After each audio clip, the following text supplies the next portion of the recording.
नमस्कार, मी सीमाताई नांदेडकर. माझ्या मिनी ब्लॉगमध्ये तुमचं स्वागत आहे. तर आज घरी डाळ भातच केला. लवकर लवकर स्वयंपाक वगैरे करून काम वगैरे करून कामाला निघाले आणि कामाला निघताच बघते तर नुसती ट्रॅफिक लागली होती इथं. तर कामावर पोहोचले.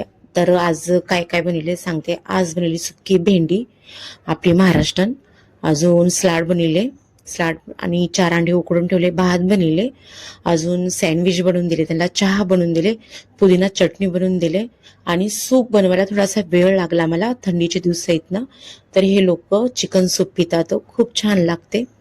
तर काम वगैरे करून लिफ्टमध्ये बसले तर लिफ्टमध्ये म्युझिक अलगच आहे. बाहेर आले बिल्डिंगच्या तर मला रिक्षाच भेटत नव्हती. 15-20 मिनिटं रिक्षाच भेटली नाही. रिक्षा भेटली कशी तरी. तर खूप छान वातावरण होतं आणि भीती पण वाटत होती, कारण या साईडला थोडं सामसूम असते मी जिकडं काम करते तिकडं.